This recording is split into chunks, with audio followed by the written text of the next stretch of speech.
स्वागत है ओटाकूस। जो सच्चे वाले ओटाकू है सिर्फ वही उस वीडियो को देखे, और जो नहीं है प्लीज इस वीडियो को स्किप कर दे, क्योंकि ये जो वीडियो है सिर्फ सच्चे वाले ओटाकू के लिए है। ये कोई नॉर्मल लव स्टोरी नहीं है, ये एक बहुत ही अलग टाइप की लव स्टोरी है जिसमें सामने से आपको प्रपोजल आता है, मगर जो हमारा ओटाकू है वो सोचता है कि आखिर कोई भाई मुझे पसंद क्यों करेगा। जाहिर सी बात है यार, सब कोई सोचता है, लेकिन ओटाकू ज्यादा सोचते हैं कि आखिर कोई हमें पसंद क्यों करेगा, मेरे जैसे बोरिंग बच्चे को। तो हमें यहाँ पे वही देखने को मिलेगी। ये कोई नॉर्मल लव स्टोरी नहीं होने वाली, ये एक बहुत ही ज्यादा ट्विस्ट एंड टर्न से भरा वाला होने वाला है। तो इसे जरूर देखना और कमेंट करके जरूर बताना कि तुम्हें ये कैसा लगा। तो हिकारी को हो गया था लेट स्कूल जाने के लिए और वो तुरंत ही भाग रहा होता है। तो हमारा जो ओटाकू बॉय रहता है वो यहाँ पे भागते जा रहा होता है क्योंकि स्कूल में जाने के लिए लेट हो गया था और पहली बार लेट हुआ था। उसे समझ में नहीं आ रहा था कि लेट आखिर कैसे हो गया। तो वो भागते जा रहा होता है और इरोहा भी उसके साथ में पहुंचती है। असल में जो इरोहा रहती है बहुत ही बेकार लड़की रहती है, ऐसा हमारा हिकारी सोच रहा था, क्योंकि स्कूल में उसके बारे में यही खबरें फैली हुई रहती कि जो ये लड़की है इरोहा, ये किसी के साथ भी मतलब हो जाती है, समझे, किसी से भी पड़ जाती है। ऐसा ही इसका सीन रहता है, पूरा एकदम स्कूल में रहता है। इसलिए जो हमारा हिकारी है वो इसे बिल्कुल पसंद नहीं करता था, क्योंकि ये हिकारी की बहुत ज़्यादा अपोजिट रहती है भाई, बहुत ज़्यादा मतलब बहुत ही ज़्यादा। जहाँ तक हिकारी ने आज तक कभी किस नहीं किया था, हमारी इरोहा ने तो बहुत कुछ कर लिया था। तो इन्हें पनिशमेंट मिली रहती है पूल साफ करने की। तो इरोहा कहती है चलो बेवकूफ़ कहीं के पूल साफ किया जाए। हिकारी तो ये सुन के हैरान हो गया था कि ना जान ना पहचान, और कहती है मुझे बेवकूफ़ कहीं के। काफ़ी गुस्सा आ रहा होता है हिकारी को। तो हिकारी यहाँ पे बैठा हुआ रहता है और उसका दोस्त भी योटो यहाँ पे रहता है, जहाँ वो अपने दोस्त को बताता है। वह कहता है कि तुमने ये क्या बिल्लियों वाले कान यहाँ पर पहने हुए हैं। खैर छोड़ो, अब यहाँ पे क्लास शुरू हो गई रहती है, जहाँ हमारा हिकारी सोच रहा होता है कि वो पूल साफ करने के लिए तो नहीं गई होगी, क्योंकि लड़कियां कामचोर होती है ना, वो पूल साफ करने के लिए क्यों जाएगी। मगर जब वो वहां पर जाके देखता है तो पहले से ही इरोहा वहां पे रहती है और वो पूल को साफ ही कर रही होती है। तो हिकारी जाता और अच्छे जेंटलमैन की तरह उससे वो वाइपर मांगता है, लेकिन क्या होता है कि गलती से उसका पैर फिसल चुका रहता है और दोनों यहाँ पे साथ में गिर गए रहते हैं अंदर में। अब उसे याद आ रहा होता है, ये उसकी फेवरेट कार्टून कैरेक्टर रहती है, जो उससे कह रही होती है कि हिम्मत बिल्कुल भी नहीं हार माननी है, क्योंकि ये कोटाकू रहता है ना भाई, तो ये ऐसे ही ऐसे सपने और ख्यालात सोचते रहता है। उसके बाद अचानक से इसे कुछ महसूस होता है और वो ये होता है कि रोहा कहती है कि बेवकूफ़ कहीं कि कब तक वहाँ पे लेटे रहोगे, उठ जाओ। और बहुत ज़्यादा ही कपड़े गीले हो गए हैं और वो अपने कपड़े उतार देती है, जहाँ पे वो एकदम शर्मा जाता है। तब वो कहती है लगता है तुमने आज तक कभी भी ऐसा कुछ किया नहीं है, क्यों। मेरा कहने का वो मतलब है तुम लोग समझ जाओ। हिकारी कहता है कि तुम बहुत ही ज़्यादा बेकार लड़की हो, समझी, और तुम ऐसे कपड़े उतार के क्या साबित करना चाहती हो, क्या साबित करना चाहती हो तुम। कपड़े पहन लो, मुझे ये बिल्कुल पसंद नहीं है। तब वो कहती है कि तुम सचमुच बहुत ही ज़्यादा अजीब लड़के हो। लेकिन जो हिकारी रहता है कहता है कि तुम बहुत बेकार हो, समझी, और तुमने उस वक्त मुझे कहा था कि मैं बहुत ज़्यादा फालतू हूँ। मैं फालतू नहीं हूँ, जबकि तुम फालतू हो। तुम्हारे जैसा फालतू इंसान पूरे हमारे स्कूल में ऐसा नहीं होगा, समझे। और यहाँ पे वो उससे एकदम लड़ने के बारे में सोचता है, मगर क्या ही लड़ेगा, नहीं छोड़ देता है, जाने देता है, कहता है कि छोड़ो, भैंस के आगे क्या ही बीन बजाना है। तब इरोहा कहती है कि ठीक है तुम अपने यहाँ पे संभाल लो, मैं अब चलती हूँ। तो ये काफ़ी खुश हो जाता है, कहता है कि हाँ चलो अच्छी बात है, चले जाओ यहाँ से। लेकिन इरोहा को बिल्कुल याद नहीं रहता है कि इसने हिकारी को सुबह में कुछ बोला भी था। वो चली जाती है। आगे हमें दिखाया जाता है कि दोनों यहाँ पे कैफे में बैठे हुए रहते हैं, दोनों दोस्त, और दोनों एक नंबर के ओटाकू रहते हैं और गेम खेल रहे होते हैं, जहाँ पे वो यूटो से कहता है कि हमारा कुछ होगा भी या फिर नहीं होगा, कोई फ्रेंड व्रेंड है हमारी या फिर नहीं, हम लोग ऐसे ही दिन भर गेम्स खेलते रहेंगे। तब यूटो कहता है मेरा मन नहीं करता किसी से बात करने का। तब तक वहाँ पे कुछ लड़कियाँ आ जाती है और कहती है कि यूटो कितने लंबे वक्त बाद मिले। और यहाँ पे वो जो लड़कियाँ रहती है वो यूटो का मजाक उड़ाने लगती है, वो पीले स्कर्ट वाली उड़ाने लगती है उसका मजाक, क्योंकि वो उसे पहले से जानती थी। यूटो यहाँ पे कुछ भी नहीं बोल रहा था, क्योंकि वो एक इंट्रोवर्ट के साथ ओटाकू रहता है। हिकारी को बहुत गुस्सा आ जाता है और वो कहता है कि ये एक लौता मेरा दोस्त है और तुम इसके बारे में ऐसा बिल्कुल भी नहीं बोल सकती हो। और हिकारी काफी गुस्से में बोल देता है, लेकिन यूटो एकदम शांत रहता है। और वो जो लड़की रहती है वो कहती है कि मेरा जो मन इसे मैं वो बोलूंगी, तुम्हारी इतनी हिम्मत, तुम हो तो कौन हो। तब वो कहता है कि ये एक मेरा लौता दोस्त है और तुम इसे ऐसे कुछ भी नहीं बोल सकती हो, लेकिन वो भी कुछ कर नहीं पा रहा होता है। तब तक इरोहा आती है और कहती है कि ओ मुझे माफ करना, लेट हो गया मुझे आने में, वैसे ये दोनों भद्दी लड़कियां कौन है। और ये सुन के वो हैरान हो जाती है, पास से तो तुम और भी ज्यादा बेकार लग रही हो, हाँ हाँ, और वो हंसने लगती है और फिर वो दोनों लड़कियां भाग जाती है। असल बात ये रहता है कि इरोहा को यहाँ पे किसी ने बुलाया नहीं था, वो यहाँ पे खुद इन्हें बचाने के लिए आई रहती है। तो अब वो यहाँ पर बैठ गई रहती है और फिर यूटा पूछता है कि आखिर तुम लोग का रिलेशनशिप क्या है। तब वो बताती है कि हम दोनों ने मिलकर पूल साफ किया था, बस इतना ही, हम लोग ऐसे ही कैजुअल फ्रेंड्स है, वो किसी के साथ भी दोस्ती कर लेती है। वैसे ये जो तुम्हारी टोपी है बहुत ही ज्यादा अच्छी लग रही है, ऐसा वो यूटो को बोलती है। तो यूटो काफी खुश हो जाता है, पहली बार उसकी टोपी की किसी ने तारीफ की रहती है।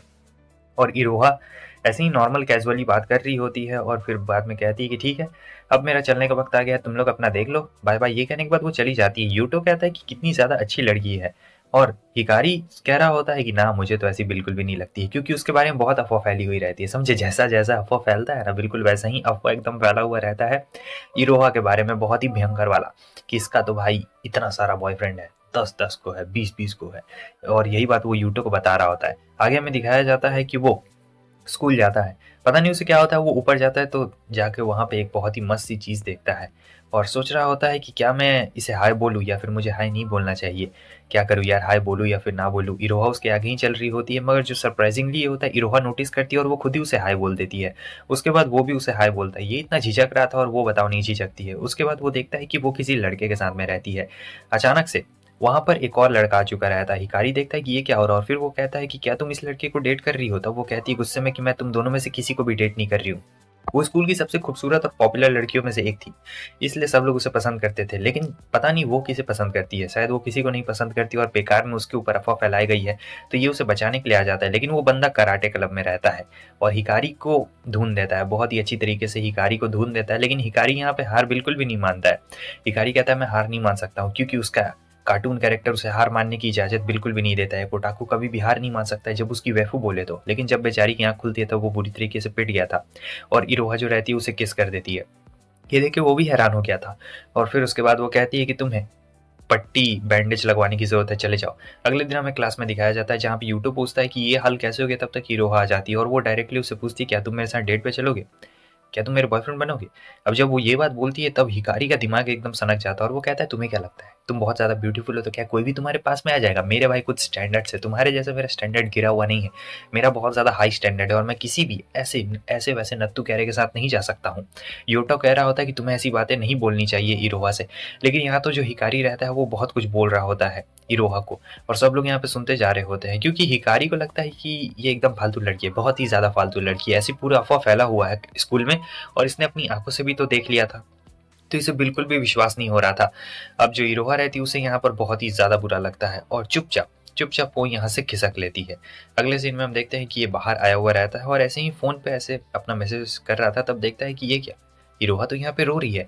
अब उसका हिम्मत नहीं होता है कि वो उसके पास जाए, तो यहाँ पर वो उसका पीछा करने लगता है। देखता है कि आखिर ये कहाँ पे जा रही है और ये इतनी ज़्यादा उदास क्यों थी। इरोहा को शक होता है मगर वो उसे शक नहीं होने देता है। देखा बहुत ज़्यादा चालाक बंदा रहता है। बुक स्टोर में भी हमें दिखाया जाता है कि यहाँ पे कुछ लफड़ा हो जाता है और ओनर कहती है कि किसी ने तुम्हें देखा है बुक चुराते हुए। इरोहा कहती है कि मैंने बुक नहीं चुराया है। लेकिन वो ओनर कहती होती है कि मुझे अपना पर्स दिखाओ। अब इसके बाद वो अपने पर्स के साथ साथ वो अपना शर्ट भी उतार देती है और कहती है कि ये लो देखो, मैंने यहाँ पे कुछ भी नहीं चुराया है। सो हिकारी को बुरा लगता है और फिर उसका एंड में कैरेक्टर कहता है कि जाओ तुम एक असली मर्द बनो और जाओ उसकी मदद करो, वो सच्चाई का साथ दो। तो वो जाता है और बीच में कहता है कि हाँ इसने कुछ भी नहीं चुराया है। ओनर कहती है कि तुम्हें कैसे पता? तब वो शर्माते हुए बोलता है क्योंकि मैंने इसका पीछा किया है यहाँ पर बुक स्टोर तक और मुझे अच्छी तरीके से पता है कि इसने कुछ भी नहीं चुराया है। ये बात इरोहा भी सुन लेती है। हिकारी को बहुत ज़्यादा शर्म आती है कि उसने ये क्या कर दिया, लेकिन अब यहाँ पे कुछ भी नहीं किया जा सकता था। उसने सारी सच्चाई बता दी रहती है और फिर वो जाने देते हैं। और फिर इसके बाद वो कहता है कि आखिर तुम रो क्यों रही थी? तब ये कहने लगती है कि वो तुमने वो भी देख लिया कि मैं रो क्यों रही थी। मुझे लगता है कि मैं बहुत ही ज़्यादा स्ट्रेट फॉरवर्ड हूँ, मैंने तुमसे आके वैसी बातें बोल दी, मुझे ऐसी बातें बिल्कुल भी नहीं बोलनी चाहिए। लेकिन हिकारी भी उससे माफ़ी मांग रहा होता है, कहता है कि मुझे भी तुमसे वो सारी बातें बिल्कुल नहीं बोलनी चाहिए और तुम मेरे लिए यहाँ तक आए हो। वो उसे छाता भी दे देता है। फिर वो उसे गुड बाय कह के चली जाती है। अगले दिन जब वो स्कूल आता है तो उसे फीवर हो गया था और वो कहती है कि तुम लेट क्यों आए हो, तुम्हें फीवर हो गया, कहीं मेरी वजह से फीवर नहीं ना हो गया? इरोहा बताती कि वो तो जानबूझ के लेट से आई है क्योंकि उसने देखा था कि ये लेट से आया था। अब अचानक से क्या होता है कि वो उसके पास आती है, मास्क हटाती है और उसे डायरेक्टली किस कर देती है और कहती है कि तुम आराम करो, पुल का काम मैं देख लूंगी, क्योंकि फिर से इन्हें पनिशमेंट मिली हुई रहती है। अब ये यहाँ पे बैठ गया रहता है, समझ में नहीं आता। इसका दोस्त आता है, तब ये अपने फ्रेंड से पूछता है क्या तुम्हें लगता है कि मेरे जैसे पर्सन को कोई पसंद कर सकता है? मतलब इतना ज़्यादा इंट्रोवर्ट, ओटाकू और फालतू लड़का को कौन पसंद करेगा भाई, जो बिल्कुल भी सोशल लाइफ ना हो जिसकी। लेकिन यहाँ पे उसका जो दोस्त रहता है उसे कहता है कि तुम बेकार नहीं हो, तुमने इतने सारे चैलेंजेस फेस किए हैं, तुम बहुत लोगों से ऊपर हो, तुम नंबर 1 पे हो, भले दिखते ना हो लेकिन तुम हो भाई, तुम नंबर 1 हो। रोहा ने यहाँ पे हिकारी को मिलने के लिए बुलाया था। असल में वो ये बात कहना चाहती थी क्या वो सही में उसका बॉयफ्रेंड बनेगा या फिर नहीं बनेगा। सो हिकारी भी इसके लिए मान गया था क्योंकि वो इतने दिन से अकेला था, उसे कभी लगा नहीं था कि सचमुच कभी वो किसी रिलेशनशिप में आ पाएगा। मगर रिलेशनशिप में एक ट्विस्ट रहता है, ये रिलेशनशिप सिर्फ 6 महीने के लिए हो सकता है क्योंकि इसके फादर का ट्रांसफर होता रहता है, तो इसे भी जाना पड़ेगा। ये सुन के थोड़ा सा हिकारी डर गया रहता है, लेकिन सोचता है चलो जो होगा देखा जाएगा। और जब उसके फ्रेंड को ये बात पता लगती है कि जो हमारा हिकारी है वो स्कूल की सबसे पॉपुलर गर्ल के साथ रिलेशन में है, तब वो उसे एकदम कॉन्ग्रेचुलेशन। दूसरे लोग देख के कहते हैं कि क्या ये भोंदू इसके साथ रिलेशनशिप में है। इनरोहा को गुस्सा आता और कहती कि तुमने क्या बोला, एक बार फिर से बोल के तो देखना। लेकिन तब तक जो हिकारी रहता है वो उसे दूर ले जाता है और कहता है कि देखो तुम्हें ऐसी बातें नहीं करनी चाहिए, वैसे मैं एक इंट्रोवर्ट हूँ और मुझे ऐसा अटेंशन बिल्कुल ही पसंद नहीं है। इरोहा कहती है तुम्हारे बारे में ऐसा बोल रहा था, मार के तो उसका मुंह ही तोड़ देती। लेकिन वो कहता है कि नहीं नहीं ऐसा बिल्कुल नहीं करना है तुम्हें, चलो चुपचाप नॉर्मल एकदम लाइफ एकदम सेट आराम से जीना है, ठीक है। ऐसी वैसी कुछ भी हरकतें नहीं करनी है तुम्हें, तब वो समझ गई रहती है। और वो सोच रहा होता है कि क्या यार ये सचमुच मुझे डेट कर रही है, मुझे बिल्कुल भी यकीन नहीं हो रहा है। तब वो पूछती कल तुम क्या करने वाले हो, तब बताता है कि मैं तो कल गेम खरीदने वाला हूँ, मज़ा आ जाएगा। लेकिन फिर वो कहती कि क्या बोरिंग है यार, तुम दिन भर घर में बैठ के अपना वो नया गेम खेलते रहोगे, मेरे लिए तो ये बहुत ही ज़्यादा बोरिंग सा दिन है। अब इसके बाद तो हिकारी कुछ बोल ही नहीं पाता है कि अब वो क्या बोले भाई इसके आगे में। वो उसने कह दिया बोरिंग दिन है, क्या यार छोड़ो अपना, मस्त जाता हूँ, गेम खरीदा गेम खेलने के लिए। लेकिन वो देखता है कि ये क्या, ये किस लड़के के साथ में, और देख के तो भाई जलन ऐसा महसूस हो रहा था कि पूरा एकदम पाँव से सर तक एकदम खून आ चुका रहता है। और कहता है कि अब बहुत गुस्सा आ रहा होता है और सोचती है कि ये कहीं वो मुझे टाइम पास के लिए तो इस्तेमाल नहीं ना कर रही है, बेचारा गेम भी नहीं खेल पाता है, बढ़िया से गेम ओवर हो जाता है। खिड़की पे कोई बताओ पत्थर मारता है, और ये कोई और नहीं बल्कि इरोहा रहती है। वो कहता है मार मार के मेरा शीशा तोड़ दोगी क्या, लेकिन वो कहती है चलो मेरे साथ आओ, चलो हम लोग स्कूल में मिलेंगे तो वो कोई डेट थोड़ी ना हुई, चलो चलकर बाहर कहीं घूम के आते हैं, उसके बाद ना डेट होगी। तो आराम से दोनों बैठे हुए रहते हैं, जहाँ पर वो पूछता है डेटिंग का डेफिनेशन क्या होता है तुम्हारे लिए। और ये सुन के वो थोड़ा सा हैरान हो जाती है क्योंकि वो कुछ बोल नहीं पाती है, और अभी भी ये कुछ बोल नहीं रहा होता है। और कल इनका स्कूल भी रहता है, ये सोच रहा था कि मैं बोल दूं क्या कि मैंने इसे किसी के साथ देखा, लेकिन वो कुछ भी बोल नहीं रहा होता है। और फिर ये समझ जाती है, इसलिए वो कहती है मेरे साथ में आओ, और ये यहाँ बेड के पास लेके आ जाती है। तो वो कहता है कि आखिर तुम क्या करना चाहती हो।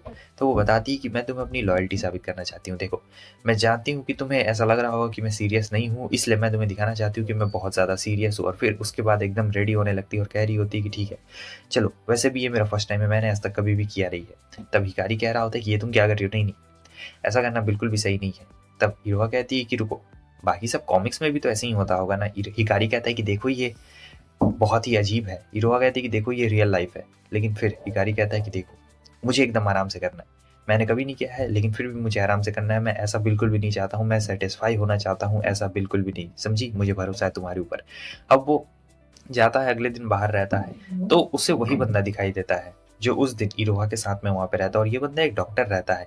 इसे देखने के बाद वो सोच रहा होता है कि क्या मुझे इससे पूछ लेना चाहिए कि आखिर ये क्या कर रहा था इरोहा के साथ में, लेकिन ये तो एक डॉक्टर है यार, ये तो मुझसे काफ़ी अलग है। और फिर वो जाता है, पूछ ही लेता है कि आखिर तुम उसके क्या लगते हो, मतलब डॉक्टर तुम उसके क्या हो। और फिर वो डॉक्टर कहता है अच्छा तुम उसके बॉयफ्रेंड हो। हिकारी कहता है नहीं वो तो तुम हो ना। तब डॉक्टर कहता है कि नहीं मैं नहीं हूँ। तब आखिर तुम दोनों का रिलेशनशिप क्या है। तो यहाँ पे वो उसे बिल्कुल भी नहीं बता रहा होता है डॉक्टर। डॉक्टर कहता है कि देखो हम लोग डेटिंग बिल्कुल भी नहीं कर रहे हैं। ये सुनने के बाद हिकारी हैरान हो जाता है और कहता है कि अगर तुम लोग डेटिंग नहीं कर रहे हो तो तुम दोनों वहाँ पर साथ में क्या कर रहे थे। और मुझसे ऐसे झूठ बोलने की कोशिश मत करो, तुम मुझसे सब चीज़ में बेहतर हो, वैसे भी तुम डॉक्टर हो और तुम्हारा पैकेज भी बहुत ज़्यादा अच्छा होगा, मुझे लगता है कि मुझसे ज़्यादा तुम ही उसे खुश रख सकते हो। मैं जा रहा हूँ इस रिलेशनशिप को तोड़ने के लिए। डॉक्टर उसे मना कर रहा होता है, लेकिन अब हमारा हिकारी कहाँ सुनने वाला था। ये तो रहता है एक ओटाकू, और जो ओटाकू ने सोच लिया वो ये करके रहेगा, इसलिए वो चला जाता है सीधे इरोहा के पास में। डॉक्टर उसे रोकने की कोशिश करता है मगर कहाँ रुकने वाला था। यहाँ वो छत पे जाता है और उससे बोल देता है कि रिलेशनशिप तोड़ना चाहता हूँ और मैंने तुम्हें उस डॉक्टर के साथ में देखा। इरोहा उसे समझाने की कोशिश करती है मगर हिकारी यहाँ पे समझने को रेडी ही नहीं रहता है। तब इरोहा कहती है कि हाँ मैंने तुम्हारा इस्तेमाल किया, तुम्हारे जैसे लोग का इस्तेमाल करने में बहुत ज़्यादा मज़ा आता है। सच बोलूँ तो तुम्हारा जैसा चोमू लड़का मैंने आज तक कभी नहीं देखा। वैसे मैं झूठ बोल रही हूँ, मुझे बीमारी है, मुझे एक बहुत ही ज़्यादा सीरियस बीमारी है और ये बीमारी मैं तुम्हें नहीं बता सकती हूँ। मैंने तुम्हें इसके बारे में भी झूठ बोला, मैं सब चीज़ के बारे में तुमसे झूठ बोलते आया हूँ, आज तक मैंने तुमसे कभी भी सच नहीं बोला हिकारी। अब ये सब सुनने के बाद हिकारी कुछ समझ में नहीं आ रहा होता है कि वो परवाह करे, गुस्सा करे या फिर क्या करे। भाई बीमारी बोल रही है, फिर कुछ बोल रही है, कुछ समझ में नहीं आ रहा होता है। हिकारी का दिमाग खराब हो गया रहता है तो बेचारा रात भर डिप्रेस्ड रहता है। बताओ इतना हंसता खेलता कूदता बच्चा, बताओ अभी डिप्रेशन में पड़ा हुआ है, कुछ समझ नहीं आ रहा है कि आखिर क्या बोले क्या ना बोले। सो उसके बाद वो जाता और कहता है कि भले तुम्हें कुछ भी हो मैं हमेशा तुम्हारे साथ में रहूंगा। तो वो इरोहा को एकदम बोल देता है कि कुछ भी हो जाए, भले कुछ भी हो जाए तुम्हें, मैं हमेशा तुम्हारे साथ में रहूंगा। तब वो कहती है कि मुझे कुछ भी नहीं है, और वो डॉक्टर मेरा अस्थमा का डॉक्टर है, समझे। और इधर ये तो अपना भाई एनिमे वाला इसका जो दिमाग में रहता है वही बोल रहा होता है, और इरोहा कहती है कि मुझे कुछ भी नहीं हुआ है, मैं बिल्कुल ठीक हूँ। और फिर ये डॉक्टर के पास आके शर्मिंदा था, कह रहा होता है मुझे माफ़ करना, तुम उसके अस्थमा के डॉक्टर हो और मैंने पता नहीं तुम्हारे बारे में क्या क्या सोच लिया, प्लीज़ तुम मुझे इसके लिए माफ़ कर दो। डॉक्टर कहता है कोई बात नहीं, वैसे जब मैं उसकी मेडिकल रिपोर्ट चेक कर रहा था तो मुझे ये पता लगा है कि उसका बर्थडे आने वाला है, तो तुम उसे कुछ स्पेशल गिफ्ट्स क्यों नहीं देते हो। मुझे भी अभी अभी पता लगा है। अब हिकारी को यहाँ पता लगता है कि क्या उसका बर्थडे है भाई, तो अब बर्थडे में क्या गिफ्ट दिया जाए। बहुत ज़्यादा ही कंफ्यूज हो रहा था कि भाई बर्थडे में मैं क्या गिफ्ट दे सकता हूँ उसको, बर्थडे में क्या चाहिए क्या नहीं चाहिए मुझे कैसे पता रहेगा। तब थोड़ा सा दिमाग खुजाता है और फिर चला जाता है। ऐसे बातों बातों में उससे पूछना शुरू करता है, लेकिन इरोहा थोड़ा सा बताती है और कहती है कि क्यों ना मैं तुम्हारे घर चलूँ, मुझे तुम्हारा घर देखना है। जब वो घर में आता है भाई उसकी मम्मी देख के हैरान हो जाती, कहती है, तब ये कहती है कि हम लोग रिलेशनशिप में हैं। मम्मी कहती है कि वाह क्या बात है, मज़ा आ गया। और फिर तुम लोग जाओ जाओ आराम से ऊपर में जाओ। और वो लोग चले जाते हैं और ये कह रही होती है कि तुम्हारे पास तो काफ़ी सारे एक्शन फिगर्स है, वो वाला फिगर कहाँ है जहाँ जो तुम्हारा एनिमे कैरेक्टर फेवरेट है, मतलब जो इसकी वेफू फेवरेट है। तो वो दिखाता है अपना वेफू और बोलता है कि मैं ज़्यादा लोगों को इसके बारे में नहीं बताता हूँ यार, मेरे घर में ज़्यादा लोग नहीं आते, मेरा तो बस एक योटो ही दोस्त है। क्योंकि लोग हंसी मजाक में उड़ा देते हैं भाई, किसी को एनिमे बोलो तो वो कार्टून समझ लेता है, और बोलो कि मुझे 2D गर्ल ज़्यादा पसंद है 3D से, तो लोग मजाक उड़ाने लगते हैं बहुत ही गंदा वाला। इसलिए मैंने आज तक ये बात किसी को भी नहीं बताई, मैं ये बात सिर्फ तुम्हें बता रहा हूँ। और इरोहा इस बात को अच्छी तरीके से जानती थी। वो कहती कि कोई बात नहीं, कोई बात नहीं, ये जो फीलिंग होती है बहुत ही ज़्यादा अलग होती है, मुझे भी अच्छी तरीके से पता है। और फिर वो उसका हाथ पकड़ लेता है और वो उसके काफ़ी क्लोज आ जाती है। तो ये कह रहा होता है कि कितनी ज़्यादा अच्छी स्मेल है, काफ़ी ज़्यादा अच्छा लग रहा है। तब वो कहती कि हमने इससे पहले किस भी किया है कितनी बार, तुम भूल गए हो क्या? तब वो एकदम हैरान हो जाता है और कहता है कि नहीं, वो तुमने ज़बरदस्ती की थी, वो मैंने करने की कोशिश नहीं की थी, इसलिए वो नहीं गिना जाएगा, समझे? तो अब यहाँ पर क्या होता है कि दोनों बहुत ही ज़्यादा क्लोज में आ चुके रहते हैं। जो इरोहा रहती है ये तो एकदम पूरा भाई मूड में आ चुकी रहती है, और जैसे दोनों क्लोज में आते हैं आंटी आ जाती है भाई, कहती है मुझे माफ़ कर देना। उसके बाद हमें दिखाया जाता है, अब ये अपने फ्रेंड से कहता है कि देखो यार उसका बर्थडे आने वाला है, क्या गिफ्ट दूँ? तब योटो कहता है कि तुम वो क्यों नहीं देते हो जिसमें तुम सबसे ज़्यादा बेहतर हो? अरे मेरा मतलब है तुम क्ले का मॉडल बनाने में बहुत ज़्यादा बेहतर हो, तुम ये गिफ्ट क्यों नहीं देते उसे? उसे बहुत ज़्यादा पसंद आएगा। अब हिकारी भी सोच रहा होता है कि क्या मुझे भाई देना चाहिए, इरोहा को अच्छा लगेगा कि या फिर नहीं लगेगा, क्योंकि क्ले वाले मॉडल मैंने आज तक कभी किसी को दिया नहीं, लेकिन बनाना तो जानता है ना भाई, तो दिन रात मेहनत करके बनाता है, बहुत ही ज़्यादा हालत ख़राब। अब उसकी मॉम देती है 2 टिकट्स घूमने के लिए, बोलती है जा बेटा जा, जी ले अपनी ज़िंदगी, जाओ इरोहा के साथ घूमो, मज़ा करो। भाई कहाँ से मिलते हैं ऐसे लोग। अब वो जब इरोहा को ये बात बोलता है तब तो वो कहती है चलो स्कूल बंक मार देते। वो कहता है स्कूल बंक मारोगी, लेकिन वो कहती है कि बेवकूफ़ कहीं का ऐसा मौका कभी भी ज़िंदगी में नहीं मिलता। और फिर ये लोग स्कूल बंक मार देते हैं भाई, सुबह से घूम रहे होते हैं ऐसे। और हमारा हिकारी तो भाई क्या ही बोला जाए, इसे घूमने का ज़्यादा आदत नहीं ना रहता है, तो इसकी तो हालत ख़राब हो गई रहती है, इस झूला में उस झूला में ऐसे-ऐसे झुलाते जा रही होती है, और इसे तो उल्टी भी थोड़ी-सी आ रही होती है। तब वो उससे माफ़ी माँगती है, लेकिन वो कहता है कि नहीं, इसमें माफ़ी माँगने वाली कोई भी बात नहीं है, अभी रोलर कोस्टर बाकी है भाई, तुम कैसे बच सकते हो? तब ये लोग रोलर कोस्टर में ऐसे बैठे हुए थे, ये तो जाइंट व्हील लगता है, और फिर वो उसे उसका गिफ्ट दे देता है, कहता है कि पता नहीं तुम्हें ये पसंद आएगा या फिर नहीं आएगा। लेकिन जब वो उस गिफ्ट को खोल के देखती है तो उसका क्ले मॉडल रहता है, एकदम एग्ज़ैक्ट इरोहा की तरह ही लग रहा होता है। वो कहती है तुमने तो मुझे सचमुच मैजिशियन बना दिया, तुम तो यार सचमुच एकदम जादूगर हो, कमाल के हो, बहुत ही ज़्यादा खूबसूरत लग रहा है। अब ये बात सुन के हिकारी भी थोड़ा-सा खुश हो जाता है, और अचानक से वो आती है और इसे किस कर लेती है, और ये सोच रहा था कि नहीं 6 महीने बहुत ज़्यादा कम है, मुझे इस रिलेशनशिप के लिए और भी बहुत ज़्यादा वो कह रही होती है कि तुम्हारे पास रह के मुझे बहुत ही ज़्यादा अच्छा लगता है, और हिकारी भी कह रहा होता है कि मैं तुम्हारे बालों में अपना हाथ फेरना चाहता हूँ, क्या मैं ऐसा कर सकता हूँ? वो कहती है हाँ क्यों नहीं, लेकिन जो उसकी एनिमे कैरेक्टर रहती है वो कहती है कि तुम ऐसा कैसे कर सकते हो, धोखेबाज कहीं के, तुमने मुझे धोखा दिया। यहाँ पे उसका बेस्ट फ्रेंड रहता है, कहता है कि तुमने वादा किया था मेरे साथ घूमने का, और फिर वो कैरेक्टर मारती उसे एक जोरदार थापा, और ये अपनी नींद से जाग चुका रहता है।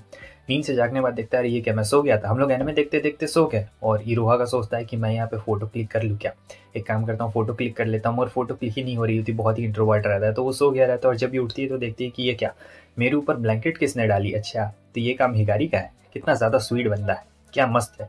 उसके बाद हमें दिखाया जाता है कि ये यहाँ पे यूटो के साथ में रहता है। यूटो कहता है तुम मेरे साथ चलोगे क्या बाहर घूमने के लिए, लेकिन वो कहता है माफ़ करना, मैंने इरोहा के साथ प्लान बना लिया है। यूटो कहता है कोई बात नहीं कोई बात नहीं, मगर यूटो काफ़ी ज़्यादा निराश लग रहा होता है। तब हिकारी हिकारी को लगता है मैंने कुछ गलत कर दिया, तो वो अपने दोस्त से कहता है रुको मैं तुम्हारे साथ चलूंगा, और वो इसी बता देता है कि मैं अपने फ्रेंड के साथ जा रहा हूँ, तो मैं तुम्हारे साथ घर में नहीं आ सकता हूँ। उसके बाद वो गुस्से में चली जाती है भाई, तो ये सोचता है मैंने गुस्सा दिला दी क्या, खैर छोड़ो, अपन दोनों भाई मस्त यहाँ पे खाएंगे पियेंगे ऐश करेंगे मजे करेंगे और क्या। लेकिन तुम्हें पता है ये जो योटो है ना, ये मुझे थोड़ा सा वैसा वाला लगता है, और जो हिकारी है ना ये भी बड़ा अजीब सा बंदा भाई, इतनी मस्त लड़की मिली है, और देखो यहाँ पे वो उसे हाई भी करती है, लेकिन ये हाई नहीं करता है। तभी हमें एक लड़की को दिखाया जाता है केले पर फिसल के गिर गई रहती है। सो हिकारी जाता है उसे हाथ देने के लिए, लेकिन वो कहती छी तुम छी, और चली जाती है यहाँ से। योटो कहता है कि खैर उसकी बातों पे ध्यान मत देना, क्योंकि ये लड़की ऐसे भी इससे नफरत करती थी। उसके बाद इरोहा आती है और कहती क्या हुआ तुम निराश हो, वो हाथ लगाने जाती मगर ये उसे हाथ हटा देता और कहता मुझसे दूर रहो, मुझे माफ कर देना, वो मेरा थोड़ा सा। और फिर इसके बाद जो इरोहा रहती है वो चली जाती है। हमें उसी लड़की को दिखाया जाता है, इसका नाम अरीसा रहता है।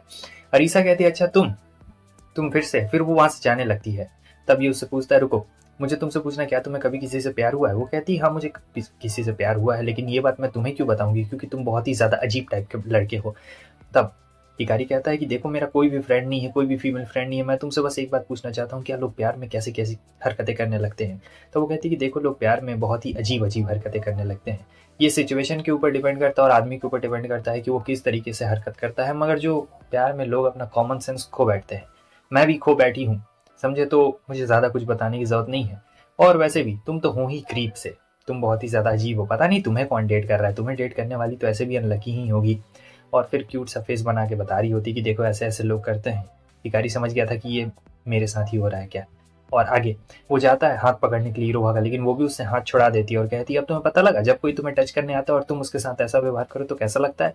अब तो वो बुरी तरीके से फंस गया रहता है, तो बहुत उदास रहता है, बैठा हुआ रहता है। रीसा आती है और कहती है अच्छा तो तुम उस सेक्शन सी वाली लड़की के पीछे पड़े हुए हो क्यों, मैं सही कह रही हूँ ना। हिकारी काफी उदास रहता है कि बताओ मेरी वजह से वो नाराज हो गई। तब वो उसे कहती है कि रुको, नाराज होने का एक वजह भी है, तुम इतने अजीब जो हो, कभी तुमने अपने बालों के बारे में सोचा है क्या, तुम्हें अपने बालों का कुछ ना कुछ करना चाहिए, इन्हें कटवा लेना चाहिए। सो उसका बाल काटने के लिए एकदम रेडी रहती है। तब तक इरोहा आ जाती है और कहती है कि तुम ये क्या कर रही हो, उससे दूर हटो, वो मेरा बॉयफ्रेंड है और तुम उसे ऐसे टच नहीं कर सकती हो। और अरीसा कहती है मुझे ऐसे भी कोई शौक नहीं है इसकी गर्लफ्रेंड बनने का, इतने ज्यादा अजीब बंदे का, और रखो तुम ही इसे अपने पास में, पता नहीं तुम इसे कैसे पसंद कर रही हो।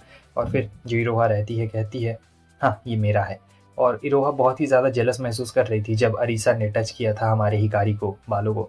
तो वो बोल रही होती मुझे बहुत जलन महसूस हुई, मुझे माफ़ करना, मैंने उस वक्त तुम्हारे साथ ऐसा कर दिया, मुझे ऐसा बर्ताव नहीं करना चाहिए था तुम्हारे साथ में, क्या तुम मुझसे नाराज़ हो। हिकारी कहता है कि नहीं, मैं तुमसे क्यों नाराज़ रहूँगा, मैंने भी तो कुछ गलतियाँ कर दी, मुझे ऐसा बिल्कुल भी नहीं करना चाहिए था। इरोहा को लेकिन ऐसा बहुत ज़्यादा सैड लग रहा होता है क्योंकि उसने हिकारी से उस समय ऐसा बर्ताव किया था। लेकिन वो कहता है कि कोई बात नहीं, मैंने भी तो तुम्हें अवॉइड किया था, उसके बाद क्या था भाई, दोनों वापस से मिल जाते हैं, कितना भी कोशिश कर लो, दोनों का डेस्टिनी में एक ही चीज लिखा हुआ है, सब चीज ठीक हो गया था। हिकारी की मॉम यहाँ काफी खुश होती है कि मेरी बेटी की गर्लफ्रेंड बन गई, अब वो पहले जैसा हो गया। हिकारी कहता है बस मेरी गर्लफ्रेंड ही बनी है, मैं बिल्कुल वैसा ही हूँ मॉम, मैं बिल्कुल भी नहीं बदला हूँ, आप इतना ज्यादा रो क्यों रही हैं, इतना ज्यादा एक्टिंग करने की कोई भी जरूरत नहीं है। ऐसा वो बोलता नहीं है, ऐसा वो बस सोच रहा होता है। लेकिन अभी भी तो इसके दोस्त नहीं रहते, मगर इसकी मॉम तो बहुत खुश रहती कि चलो मेरा बच्चा कम से कम सोशल तो हो रहा है बाकी लोगों के साथ। अब फाइनली चलते चलते ये उसकी पसंद और नापसंद पूछता है तुम्हें किस तरीके के लड़के पसंद है। तब हीरो कहती है मुझे वैसे लड़के पसंद है जो कुक करते हैं। अब देखो भाई, इसे तो लगा था कि कोई प्रिंस चार्मिंग टाइप का पसंद आएगा, लेकिन नहीं, जो कुक करता है। तो अब ये कुक भी बनने के लिए एकदम रेडी रहता है। अब इसके बाद क्या था, हमारे भैया लग जाते हैं, इसकी मॉम सोचती पगला गया है मेरा बेटा, लेकिन ये खाना काफी ज्यादा टेस्टी बनाता है और इन लोग को भी अच्छा लग रहा होता है। तब तक आ चुकी रहती है अरीसा, और अरीसा इरोहा को देखती है। हमें ये पता लगता है कि अरीसा का पहले से एक बॉयफ्रेंड है, लेकिन कौन है वो किसी को भी नहीं बताती। और इरोहा से कहती है कि तुम, इरोहा कहती है कि हाँ तुमने मेरे बारे में बहुत कुछ सुना हो कि मैं दूसरों के बॉयफ्रेंड्स को चुराती हूँ और ऐसा वैसा करती हूँ, काफ़ी अफवाह सुनी है तुमने मेरे बारे में। अरीसा कहती है कि हाँ तुम्हारे बारे में ऐसी अफवाह फैली हुई है, लेकिन मुझे नहीं लगता है कि तुम एक वैसी पर्सन हो, तुम काफ़ी ज़्यादा अच्छी हो। हिकारी सोच रहा होता है कि इरोहा बहुत अच्छी पर्सन है और अरीसा भी बहुत ज़्यादा अच्छी पर्सन है। लेकिन अब यहाँ पे ये बेचारा टेंशन ले रहा था, जब गेम खेल रहा था तो गेम में ये होता है कि टाइम रहता है, और फिर इसे याद आ जाता है कि मेरे पास तो बस 6 ही महीने बचे हुए हैं, फिर तो हमारा ब्रेकअप हो जाएगा, अब क्या करूँ। आगे आगे बस ये लोग ऐसे ही क्लास में बात कर रहे होते हैं, जहाँ पे इसका बॉयफ्रेंड इससे पैसे मांगने के लिए आया रहता है और वो बड़ी अजीब सी एक्टिंग कर रही होती है। जैसा कि अरीसा ने पहले भी बताया था, लोग जिससे प्यार करते हैं उसके सामने अजीब सी एक्टिंग करने लगते हैं, तो वो भी अपने आप को कंट्रोल नहीं कर पा रही थी। अब यहाँ पे जब वो अपने बॉयफ्रेंड के साथ बाहर घूमने के लिए आई थी तो इरोहा से मुलाकात होती है। उसका बॉयफ्रेंड इरोहा को हाय बोलता है, लेकिन वो चली जाती क्योंकि उसे फ्रेंड बनाना पसंद नहीं था। अगले दिन क्लास में हमें दिखाया जाता है कि जो अरीसा का बॉयफ्रेंड रहता है वो यहाँ पे उसके बारे में बुराई बतिया रहा था कि देखो मैं उससे पैसे मांगता हूँ, वो मुझे पैसे दे देती है, कितनी ज़्यादा बड़ी गधी है। मतलब जो इंसान जितना अच्छा रहता है उसे उतना ज़्यादा बुरा पर्सन पसंद आ जाता है। ऐसा शायद किस्मत का खेल है, ताकि आपको कुछ सीख मिल सके, समझे। ऐसा हमेशा हमेशा नहीं होता है, लेकिन ये एक किस्मत का खेल होता है ताकि आपको पता चल सके। और अरीसा ने भी इस बात को सुन लिया था, उसे काफ़ी ज़्यादा बुरा लगता है। मगर इरोहा कह रही होती है कि तुम मुझसे ब्रेकअप क्यों नहीं कर लेती हो। अरीसा कहती है मैं क्या करूँ, मैं उसे बहुत ज़्यादा पसंद करती हूँ, आखिर मैं ऐसा कैसे कर सकती हूँ। लेकिन इरोहा को गुस्सा आता है तो वो जाती है और दे देती है एक जोरदार बैग उस बंदे के सर पे, और वो बंदा वहीं पे बेहोश हो जाता है। फिर वो वहाँ से चली जाती है। तो अब यहाँ पे हिकारी समझा रहा होता है कि देखो ये जाहिर सी बात है, तुम्हें वो पसंद आ गया, अब तुम्हें क्या पता था कि वो वैसा होगा, वो बस तुम्हारा फ़ायदा उठाना चाहता था और कुछ भी नहीं, तुमसे बस पैसे हटना चाहता था और तुम्हारे बारे में बुराई भी करता था। अरीसा समझ गई रहती है, लेकिन अभी वो ब्रेकअप नहीं करना चाहती थी, उसमें इतनी हिम्मत नहीं रहती। मगर उसके बॉयफ्रेंड ने खुद सामने से उससे ब्रेकअप कर लिया था, तो इसे काफ़ी ज़्यादा बुरा लग रहा था और ये रोने लगती है। तो वो लोग उसे चेयर कर रहे होते हैं। हिकारी के दिमाग में एक आइडिया आता है, और वो आइडिया ये था कि वो खाना बना के लाया था और इतने सारे स्वीट्स बना के लाया था। कहता है कि इससे तुम्हारा डिप्रेशन थोड़ा कम होगा। तो जो हमारी अरीसा रहती है उससे बहुत ज़्यादा जलन हो रही थी, क्योंकि जो इरोहा थी वो हिकारी की गर्लफ्रेंड, और हिकारी काफ़ी ज़्यादा परवाह करता है इरोहा का। तो अरीसा को अभी थोड़ी सी जलन हो रही थी और वो ये बात बोल भी देती है कि मुझे पहली बार तुमसे जलन हो रही है। हिकारी में वैसा तो ऐसा कुछ चीज़ है नहीं जिससे मुझे जलना चाहिए, पर पता नहीं मुझे ऐसी जलन की भावना क्यों आ रही है। तब वो लोग इसे शांत कराते हैं और इरोहा कहती है कि इसमें जलने वाली कोई बात नहीं है, ये बस टेम्परेरी चीज़ है और आगे चल के सब ठीक हो जाएगा। हमारी एनिमे गर्ल उससे कह रही होती है कि देखो तुम्हें थोड़ा सा सोशल बनना चाहिए, क्योंकि तुम बहुत ही इंट्रोवर्ट और ओटाकू टाइप के हो, सभी लोग तुम्हें जानते हैं, तुम्हें थोड़ा सा सोशल सभी लोगों से मिलना जुलना चाहिए। लेकिन वो कहता है मैं किससे मिलूँ? तब वो कहती है कि तुम्हें मिलना चाहिए यार, तुम्हारी गर्लफ्रेंड है। और फिर देती है उसके चेहरे पर और कहती है कि चलो अब सोशल बनो। ऐसे चोमू जैसा बनने से काम बिल्कुल भी नहीं चलेगा। तो यहाँ पर ये अपने सपने से जाग चुका रहता है और सोचता है कि ठीक है मैं रेडी हूँ। तब इरोहा वहाँ पे आ चुकी रहती है और इरोहा कहती है कि मुझे माफ़ करना, मैंने तुम्हें अचानक से यहाँ पे बुला लिया। तब वो कहता है कि यार नहीं नहीं कोई बात नहीं कोई बात नहीं। तो इरोहा को यहाँ पर कुछ मदद चाहिए रहती है, असल में उसे मदद चाहिए रहती है होमवर्क में, और एग्जाम्स भी आने वाले थे और ये पढ़ने में उतनी ज़्यादा अच्छी रहती नहीं है, दिन भर छोरा जो पटाते रहती है। तो यहाँ जो हमारा हिकारी है वो कहता है ठीक है मैं तुम्हारी मदद कर दूंगा। असल में हिकारी की तो यहाँ सांस फूल रही होती है, क्योंकि जो इरोहा रहती है वो बहुत ज़्यादा उसके क्लोज में रहती है ऐसे, और वो काफ़ी ज़्यादा कंफ्यूज भी रहता है, बता नहीं पा रहा होता भाई अच्छी तरीके से होमवर्क, क्योंकि बार बार उसे ही देख रहा होता है और पता नहीं क्या क्या इमेजिन करते रहता है। तब कहता है क्या मैं तुम्हारे पास में आके बैठ सकता हूँ? वो कहती है कि हाँ क्यों नहीं, तुम आ सकते हो। सो वहां से उठता और देखिए अजीब कैसी कैसी हरकतें करने लगता अपने कमरे में, और देखिए अच्छा फिर वो कहता है कि मुझे माफ करना, मैं थोड़ा सा बहक गया था, मुझे ऐसा बिल्कुल भी नहीं करना चाहिए था। इरोहा कहती है कोई बात नहीं, इसे भी मजा आ रहा होता है, लेकिन क्या ही बोल सकती है, डायरेक्टली तो नहीं ना बोल सकती है। उसके आगे क्या होता है कि वो उसे वापस से पढ़ाना शुरू कर देता है और काफी ज्यादा इरोहा शर्मा गई रहती है और फिर आके दोनों एक दूसरे के गले मिल जाते हैं और काफी अच्छा खुशबू आ रहा होता है। लेकिन ट्विस्ट ये रहता है कि उसका मॉम और उसके भाई देख रहे होते हैं। बताओ घर में ये सब करता है दरवाजा खुला छोड़ के। तब गुस्से में कह रहा होता है कि अगर तुम लोग को डायरेक्टली अंदर आना है तो डायरेक्टली आओ ना यार, तुम लोग ऐसे क्या करते हो, अजीब लगता है। उसके आगे हमें दिखाया जाता है कि इसे लव लेटर मिला हुआ रहता है, तो इसे लगता है कि किसी ने मेरे साथ प्रैंक किया है। अरीसा आती और देख लेती, कहती कि तुम्हें वहाँ पे जाना चाहिए, लेकिन वो कहता है कि अगर ये कोई प्रैंक हुआ तो, अगर कोई प्रैंक हुआ तो मैं तो बहुत बुरा फंस जाऊंगा। लेकिन अरीसा कहती मान लो अगर किसी ने सचमुच लव लेटर डाला होगा तो, लेकिन इसे विश्वास नहीं होता है कि भाई मुझे लव लेटर कौन ही देगा, ये तो पक्का कोई प्रैंक हो सकता है, कहीं कोई मुझे पीटने के लिए तो नहीं ना बुला रहा है। तो होता बिल्कुल वैसा ही है, यहाँ पे लड़की की जगह लड़का रहता है, समझे तो बहुत बड़ा अजीब हो गया रहता है। और यहाँ पे वो बोलता है कि मुझे यकीन नहीं होता है कि इरोहा तुम्हारी गर्लफ्रेंड है, और वो तुम्हारी नहीं, अब वो मेरी गर्लफ्रेंड होने वाली है, क्योंकि मैं उसे पसंद करता हूँ, तुम मुझसे दूर हट जाओ। हिकारी कहता है तुम्हें क्या लगता है मैं तुमसे डर जाऊंगा क्या? लेकिन फिर वो जो बंदा रहता है कहता है मैं तुम्हें अच्छे से समझा रहा हूँ, तुम समझते क्यों नहीं हो, तुम्हारे जैसे लड़के से वो आखिर मतलब कैसे चिपक के रह सकती है, तुम तो एक नंबर के ओटाकू हो और तुमसे कोई भी चिपकना नहीं चाहता है। और वो उसे डराने की कोशिश करता है। तब हिकारी कहता है तुम्हें क्या लगता है तुम मुझे डराओगे तो मैं तुमसे डर जाऊंगा? तुम्हारे जैसा बंदा जो थोड़ा सा ताकतवर है और दिखने में अच्छा है, उसे क्या लगता है कि वो दुनिया की कोई भी चीज पा सकता है क्या? अब ये बात सुन के तो उस बंदे को बहुत ज्यादा गुस्सा आता है और कहता है कि तुम पिटने वाला काम कर रहे हो। और हाँ, वो उसे पीट भी देता है बहुत ही बुरी तरीके से, काफी बुरी चोट लगी हुई रहती है। तो वो अपना मास्क लगा लेता है चेहरा छुपाने के लिए, ताकि किसी को बिल्कुल भी पता ना चल सके। और फिर आराम से जाते हुए सोच रहा होता है कि क्या सचमुच ही रोहा मुझे पसंद करेगी, मैं तो बहुत ही इंट्रोवर्ट टाइप का बंदा हूँ। अचानक से उसे रोने की आवाज सुनाई देती है, एक लड़की यहाँ पे रो रही होती है, वो गुम गई रहती है।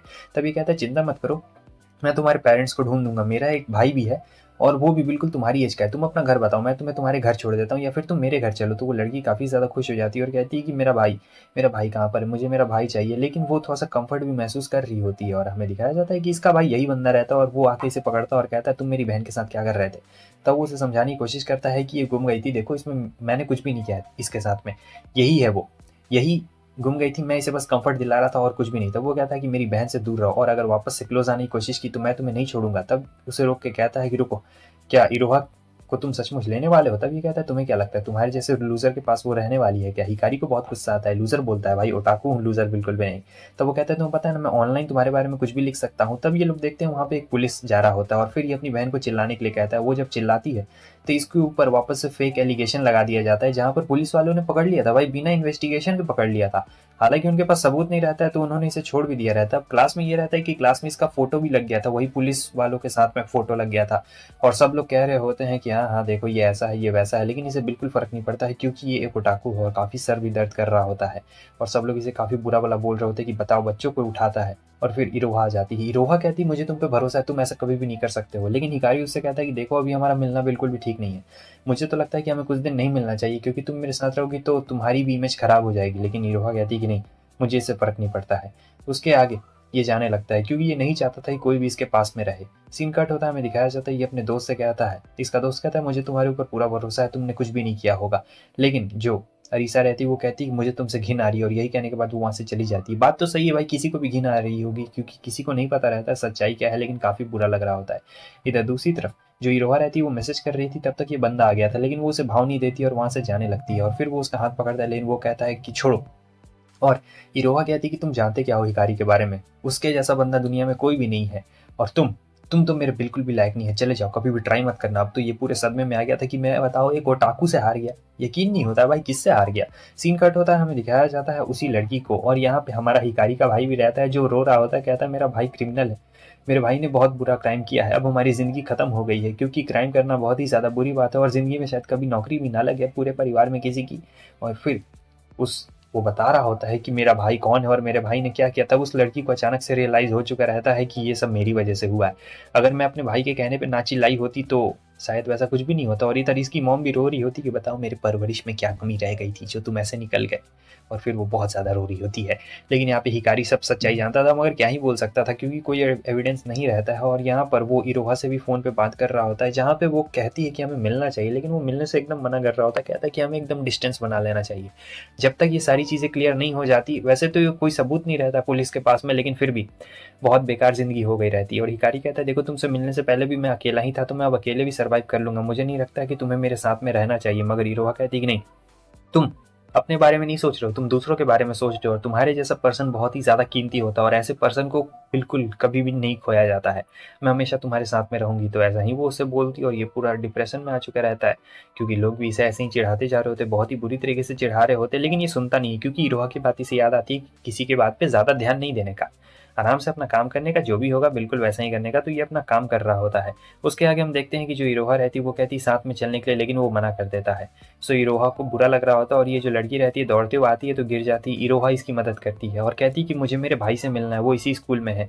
तब तक उसका भाई दौड़ते हुए आ जाता है और कहता है कि तुम्हारा बहुत बहुत शुक्रिया, तुम क्या कर रही हो यहाँ पर। और वो इरोहा को शुक्रिया कर रहा होता है कि अच्छा हुआ तुम्हारी वजह से मेरी बहन घूमी नहीं, लेकिन वो तो गुस्से में चली जाती है वहाँ से। आगे हमें उस लड़की को दिखाया जाता है जो रोते हुए कह रही होती है कि आपने कहा था मुझे चिल्लाने को और मैंने चिल्ला दिया था, फिर पुलिस ने उस बंदे को पकड़ लिया था, और वो बंदा मेरा मेरा दोस्त का बड़ा भाई है, मेरा दोस्त खाना नहीं खा रहा है, प्लीज़ प्लीज़ आप कुछ कीजिए, प्लीज़ सब चीज़ बिल्कुल पहले जैसा ठीक कर दीजिए। मेरा दोस्त बहुत ज़्यादा निराश है, मैं उसे ऐसे दुखी बिल्कुल भी नहीं देख सकती हूँ। तो समझे, ये तो बहुत बड़ी ट्रेजेडी हो गई यहाँ पर। तो वो कहता है कि नहीं, मैं किसी से ही माफ़ी नहीं मांगने वाला हूँ, और ये कहने के बाद भाग चुका रहता है वहाँ से। इरोहा कहती है चिंता मत करो, सब चीज़ बिल्कुल ठीक हो जाएगी। मगर चीज़ क्या ठीक होने वाली थी, यहाँ पे जो हमारा हिकारी रहता है उसे तो काफ़ी झेलना पड़ रहा होता है, और वो आके कहता है कि तुम ऐसा कैसे कर सकते हो, देखो मैं तो बस मजाक कर रहा था तुमसे। तब हिकारी कहता है सभी बुरे लोग ऐसे ही कहते हैं, मजाक कर रहा था, पर तुम लोग को नहीं लगता तुम्हारा मजाक कुछ ज़्यादा ही हो जाता है। और फिर वो कहता है कि तुम आखिर सबको अपने आप को परेशान करने कैसे दे सकते हो, तुम्हें ऐसा करने नहीं देना चाहिए। मगर हिकारी कहता है मुझे इससे कोई भी फर्क नहीं पड़ता, कोई भी मेरे साथ कुछ भी करे। वहाँ पे मित्सुया के दोस्त आ जाते हैं और कहते हैं तुम इस चोमू के साथ क्या बात कर रहे हो। तब वो कहता है कि मैं इस चोमू के साथ क्या बात करूंगा, तुम्हें लगता है कि ये चोमू मेरा दोस्त बनने के भी लायक है। और जब हिकारी उसकी ये बात सुनता है तो सोचता है अभी मेरी परवाह कर रहा था और कितनी जल्दी पलट गया, एकदम दल बदलू इंसान रहता है ये, और क्या बोला जाए। सो उसके बाद हम देखते हैं यूटा कहता है कि नहीं तुम अकेले घर नहीं जाओगे, मैं भी तुम्हारे साथ जाऊंगा। हिकारी उसे मना करता है, लेकिन वो जोर जबरदस्ती करने लगता है, और फिर इरोहा भी आ चुकी रहती है और ये सोचने लगता है कि क्या मेरे दो बेस्ट फ्रेंड्स है ये लोग, उसमें से एक मेरी गर्लफ्रेंड भी है। इरोहा को सब चीज़ बता देता है कि वो सारे फेक एलिगेशन लगे हुए थे। इरोहा कहते हैं कि तुम्हें मुझे ये सारी बातें पहले बता देनी चाहिए थी, तुम अब मुझे ये बात बता रहे हो, लेकिन मुझे पहले से यकीन है कि तुम ऐसे कभी भी नहीं हो, और ना ही तुम ऐसे कभी कर सकते हो, क्योंकि तुम बहुत ही ज़्यादा अच्छे इंसान हो, और मुझे पता है कि तुम ऐसा बिल्कुल भी नहीं कर सकते। तो यहाँ पर ये होता है कि जो इरोहा रहती है वो हमारी हिकारी की क्लोज आ जाती है, और वो कहता है कि मैं अब अच्छा महसूस कर रहा हूँ। सो क्या होता है कि यहाँ पे किसिंग सीन होने वाला था, लेकिन जब हिकारी का भाई रहता है वो आ चुका रहता है और कहता है कि तुम ऐसी चीज़ें अभी कैसे कर सकते हो, तुम्हें ये शोभा नहीं देती है, तुम एक नंबर के चोमू, अगर मैं तुम्हारी जगह रहता ना तो बहुत पीटता, अगर कोई भी रहता है यहाँ पर। तो वो काफी गुस्सा कर रहा होता है कि तुम सह कैसे सकते हो, सब लोग तुम्हें बुली कर रहे हैं। उसके बाद वो चला जाता है, अपने रूम में चला जाता है। इरोहा उसके पास आती है और एक लड़की का नाम लेती है जो कि मित्सुया की बहन रहती है, उनकी मॉम आ जाती है। तो वो बंदा उसे लेके तुरंत वहां से चला जाता है। तब ये पूछती है तुम्हें वो कैसी लगती है। तब ये कहता है कि देखो ये बात अच्छी नहीं है कि एडल्ट एक बच्चे से ऐसी बातें पूछ रहा है, वैसे वो इतनी ज्यादा बुरी भी नहीं है, ठीक है, लेकिन मुझे लगता है कि मैं अभी इन सभी चीजों के लिए बहुत ज्यादा छोटा हूँ, तो आपको मुझसे ये सारे सवाल नहीं पूछने चाहिए। इरोहा कहती है कि अच्छा ठीक है, मैं अभी चलती हूँ यहाँ से। सिर्फ इतना ही नहीं रहता है, लोगों ने तो इसके पीछे परवर्ड भी लिख दिया था, अभी से कोई फर्क नहीं पड़ रहा होता, ये जा रहा होता है, एक अंडा भी आके लगता है, और फिर बाद में उसी अंडे को देखता है और फिर इसे देखता है। मित्सुया कहता है तुम ये सब सह कैसे सकते हो। वो कहता है मित्सुया तुम मेरे पास वापस से क्यों आए। फिर उसके दोस्त आ जाते हैं जो कहते हैं कि तुम हमसे कुछ छुपा रहे हो ना मित्सुया, तुम इसके फ्रेंड हो ना। तब मित्सुया अपने दोस्त का कॉलर पकड़ लेता है और कहता है कि मैं इसका कोई भी फ्रेंड नहीं हूँ। हिकारी कहता है कि हाँ ये मेरा दोस्त नहीं है, ये मुझसे बस ऐसे ही बात करने के लिए आया था और कुछ भी बात नहीं है। सो इसके बाद सारी चीज़ें यहाँ क्लियर हो गई थी और हमारे हिकारी को यहाँ पे कुछ भी फर्क नहीं पड़ रहा होता है। सो वो चुपचाप चला जाता है, अंडा खा रहा होता है। तब फिर से मित्सुया आता है। हिकारी कहता है कि आखिर तुम्हारी प्रॉब्लम क्या है यार, तुम मेरी इतनी ज्यादा परवाह क्यों कर रहे हो। हिकारी एकदम शांति से अंडा खाना चाहता था, वो किसी से पंगा नहीं लेना चाहता था। मगर जो मित्सुया रहता है कहता है तुम ये सब सह कैसे सकते हो यार, तुम्हें खुद से लड़ना सीखना पड़ेगा, लोगों का जवाब देना पड़ेगा। हिकारी कहता है देखो सबकी लाइफ वैसी नहीं होती है, और मुझे लगता है कि तुम्हारी लाइफ आसान है, लेकिन मेरी लाइफ तुम्हारी जैसी बिल्कुल भी नहीं है। मेरी लाइफ बहुत ही ज़्यादा टफ है, जितना तुम सोचते हो उससे बहुत ज़्यादा टफ है, और तुम्हारे जैसा इंसान कभी भी मेरी लाइफ को नहीं समझ सकता है। मित्सुया कहता है अच्छा ठीक है चलो कम से कम मुझे माफ़ तो कर दो, लेकिन हिकारी यहाँ पे माफ़ करने के मूड में बिल्कुल भी नहीं रहता। कहता है कि मैं तुम्हें माफ़ बिल्कुल भी नहीं करने वाला। मित्सुया कहता है तो बताओ मैं तुम्हारे लिए क्या कर सकता हूँ, कुछ तो ऐसा चीज़ होगा ना जिससे तुम मुझे माफ़ कर दो। हिकारी कहता है हाँ, एक ऐसी चीज़ है जिससे मैं तुम्हें माफ़ कर सकता हूँ या फिर बोझ कम हो जाएगा। और वो बात ये रहता है कि ये लोग जाके इसके पेरेंट्स और उसके भाई को बता देते हैं कि वो सब हमारा झूठ था, और काफ़ी ज़्यादा डरे हुए थे। लेकिन जो हिकारी के पेरेंट्स रहते हैं और यहाँ पे उसका भाई रहता है वो बहुत ज़्यादा गुस्से में रहता है, और ये लोग माफ़ी मांग रहे होते हैं। उसके बाद हमें दिखाया जाता है कि ये लोग मिलते हैं अरीसा से, तो वो कहता है कि ये मेरी एक लौती फीमेल फ्रेंड है, तो तुम इससे भी सब सच सच बता दो कि मैंने वो सब तुम्हारी बहन के साथ कुछ भी नहीं किया था। जो हमारा अरीसा रहती है वो तो उसके साथ घुल मिल गई रहती है, और वो तो उसका नंबर एक्सचेंज मांग रही थी। अब रात भर एनिमे देखने के बाद ये बेचारा कहीं जा रहा होता है, लेकिन एक लड़की रहती है जिसका नाम सुमी रहता है, वो आके सीधे इससे टकरा गई थी, और ये छोटी रहती है तो वो उससे सेंपाई सेंपाई कह रही होती है, और ये अपना ग्लास ही ढूंढ रहा होता है। फिर वो उसका बुक उठा के दे देती है, और वो शुक्रिया भी नहीं कहता है, चला जाता है। लेकिन इसका एक स्पेशल वाला बुक तो छूट गया था, ये यहाँ पे ढूंढ रहा था कि आखिर मेरा बुक कहाँ पे चला गया, बहुत ज़्यादा ढूंढ रहा होता है, नहीं मिलता। तब तक वो आती है और कहती है कि ये आपका बुक है क्या। दोनों एक नंबर के एनिमे नर्ड्स रहते हैं, तो दोनों पूरा एकदम बात करने लगते हैं यहाँ पे एनिमे का। लेकिन जो सुमीने रहती है वो उससे ज़्यादा बड़ी वाली ओटाकू रहती है, तो वो बहुत ज़्यादा उससे बात करने लगती है एनिमे के बारे में। वो कहता है ज़रा शांत हो जाओ। तब तक आ चुकी रहती है इरोहा। इरोहा को देख के वो कहती है ओ सेंपाई आप मुझे माफ़ कर दीजिए, मुझे लगा कि आप मेरी तरह हैं। और यही कहने के बाद वो पता नहीं अचानक से वहाँ से भाग जाती है। उसके आगे हमें दिखाया जाता है कि ये दोनों फेस्टिवल में आते हैं। फेस्टिवल में बहुत ज़्यादा मज़ा कर रहा होता है हिकारी, क्योंकि हिकारी नॉर्मल फेस्टिवल्स में आता नहीं था, उसे ये सब बहुत ज़्यादा बेकार लगता था, सोशल होना उसे बिल्कुल भी पसंद नहीं था। लेकिन जब से इरोहा उसकी ज़िंदगी में आई है तब से वो बहुत ज़्यादा ही सोशल होने लगा, और उसे काफ़ी ज़्यादा मज़ा आ रहा था। वरना वो आज से पहले कभी भी ऐसे फेस्टिवल्स को बिल्कुल इंजॉय नहीं कर पाता था। तो काफ़ी ज़्यादा यहाँ पे मस्त सीन रहता है और बहुत ज़्यादा मज़ा कर रहा होता है, साथ में हाथ पकड़ के भी चल रहा होता है, बीच बीच में हाथ छोड़ भी रहा होता है, क्योंकि थोड़ा सा उसे शर्म भी आ रहा था। लेकिन क्या किया जा सकता है, मज़ा आ रहा होता है। तो ऐसे ही फायरवर्क्स चलते जा रहा होता है, काफ़ी ज़्यादा लंबा वक्त बीत चुका रहता है, और इसी के बीच में ये लोग हाथ पकड़ के जा रहे होते हैं, और उन देखते हैं मित्सुहा और उसकी बहन रहती है। तब हिकारी कहता है कि उसके जैसा हैंडसम डूड को तुम्हारा बॉयफ्रेंड होना चाहिए था। इस बात को सुन के इरोहा गुस्सा आता है और कहती है कि तुम्हें क्या लगता है मैं सिर्फ हैंडसम लोगों को डेट करती हूँ? क्या मैं तुम्हें डेट इसलिए कर रही हूँ क्योंकि मैं तुम्हारा फायदा उठाना चाहती हूँ? वो कहता है नहीं मेरा मतलब ये नहीं था। लेकिन इरोहा यहाँ पे गलत समझ लेती है और फिर चली जाती है, कहती है कि जाओ। और ये सोचता है कि मैं कभी भी अपनी फीलिंग्स को एक्सप्रेस नहीं कर पाता हूँ, और इसी के लिए वो इरोहा को ढूंढ रहा होता है कि माफ़ी मांगना है। लेकिन जब वो चलते जा रहा होता है तो उसे बीच में सुमिये मिल चुकी रहती है, और सुमिये कहती है आपसे मिलकर खुशी, उस दिन मुझे माफ़ कर दीजिए, मैं बहुत ज़्यादा खुश हो गई थी और मैं पता नहीं क्या क्या बोलने लगी थी। हिकारी कहता है कोई बात नहीं, तुमने उस दिन मुझसे पूछा था ना मेरा फेवरेट एनिमे क्या है, तो वो अपना फेवरेट एनिमे का यहाँ पे उसे नाम भी बता देता है। तो सुमिये बहुत ज़्यादा ही खुश हो जाती है और कहती है कि क्या आपका वो फेवरेट एनिमे है? मेरा भी वो फेवरेट एनिमे है। और फिर बताने लगती है कि कैसे कैसे, आइए बैठिए बैठिए। लेकिन वो कहता है कि नहीं मुझे किसी को ढूंढने जाना है, और यही कहने के बाद वो वहाँ से चला जाता है, क्योंकि ये ढूंढ रहा होता है। और इधर हमें दिखाया जाता है अरीसा को, जो कह रही होती है कि मित्सुआ कहाँ है, मुझे उससे मिलना था। वो कहता है मुझे क्या पता यार वो कहाँ पर है, कहीं भी होगा, भाड़ में जाए।